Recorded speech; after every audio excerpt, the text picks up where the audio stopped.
Hello, everyone. Welcome back. This is David Lucas within the news. And I want to thank you for supporting my channels on YouTube and on Facebook and on Instagram and everything else. Today, I have a few things that I want to discuss, and I'm going to jump right into it. I've been having several conversations over and over in the last few months with different people regarding our policing, police brutality, our policies, our laws, our justice systems, our voting systems, and things like this. And here I want to share with you what I believe to be fundamental, some things that are fundamentally wrong with these systems, and why they're unjust and why they're unfair to so many. I believe first and foremost that the policing system that we use in America is biased. It was created in a biased way, and it is biased. And there's a lot of people who don't want to accept that, but the truth sometimes is hard to accept. The police brutalize certain communities over others. And we know this to be true. Even if we choose to ignore it, we know this to be true. Okay. The judicial system is the same way. If you've ever been to court, if you've ever had to deal with a ticket or any other thing, when you go inside that court, the way the judges and the attorneys and everyone treat you, and many people know this to be true, it's biased. Now, having said that, how do we change these entrenched, racist, and biased systems? Because these systems no longer reflect the America that we know. The America that used to be 100 years or 200 years ago was a different place than what it is today. But how do we change this? Because this whole system is a system built on oppression and control. And so many people are using these to hide their illegal actions. Let me give you an example. If I wanted to do something as a criminal, if I had a criminal mind, the first thing I would do is become a police officer. Because police officers rarely go to jail for their crimes. And this is institutionalized with such laws as immunity, guaranteed qualified immunity is what it's called. It's so hard for police officers to be charged with criminal offenses because of qualified immunity. If they're doing something, if they're taking advantage of someone, then it's left for the defendant to prove that the police officer, and they have to do it in almost a perfect way, or the police officer will get away with it. Many times police officers don't get fired, and when they do get fired, they usually get rehired, given back their job, or moved to another location. We all know that this is true. This is not something I'm making up. These institutions are made to brutalize people. And I just read an article, and I posted it on my Facebook recently, about a man who did for who knows how many years. He was making up offenses and putting people in jail. He was raping people, literally. And he was a police officer.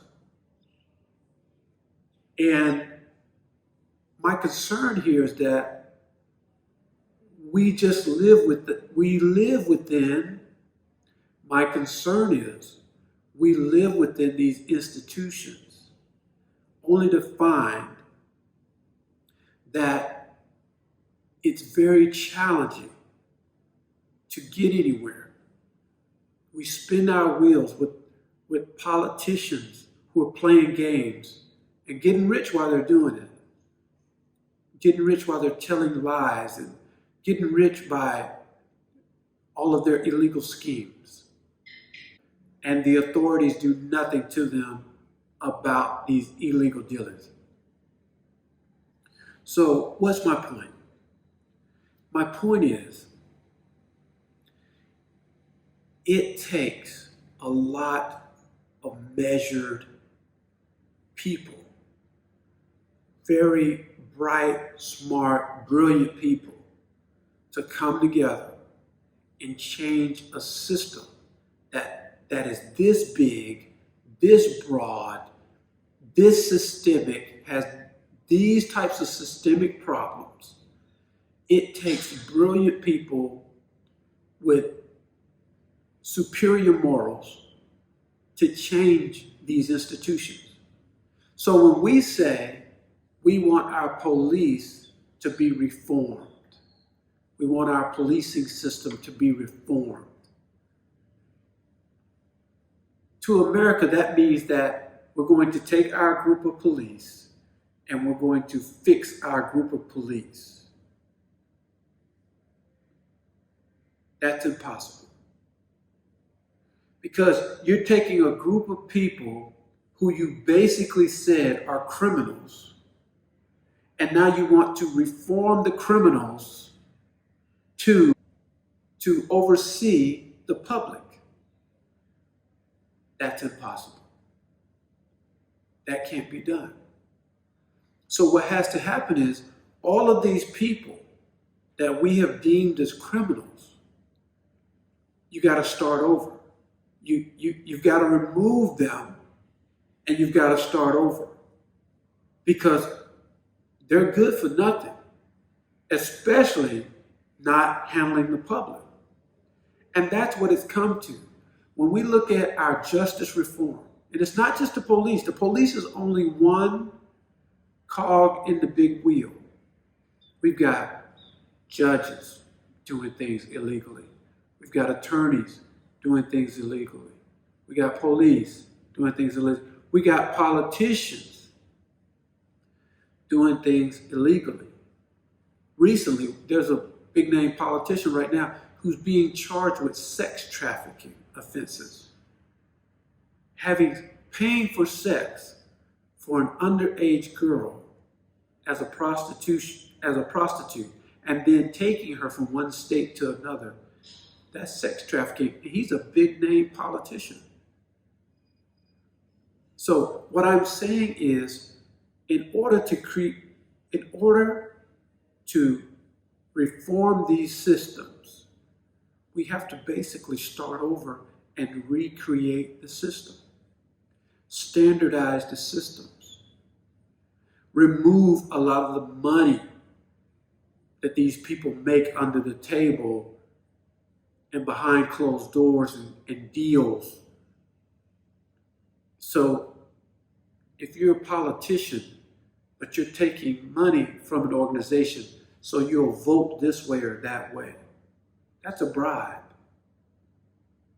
That should be illegal. So, do I have all the answers? No. I don't think any one person has all the answers. But I believe in my heart that a lot of these situations can be rectified. But when you start talking about taking the problem and trying to fix the problem with the same people who caused the problem, how does that make sense? You've got to remove the problem and start over. And my problem with this is that many of us were not involved in creating this system. This system was created to oppress and to demean and to disqualify and to harass and to control people. That's what this system was designed to do. It has done a very good job of doing that. But now we want something else. We want something different. We no longer want this system. And we have to stop buying into the idea that this system is a perfect system. because it's not. And people are manipulating the system and getting everything they want out of it. But we have to change that. And we can change that. But we have to start thinking and we have to start making things happen. That's the only way it's going to get done, is if we do it.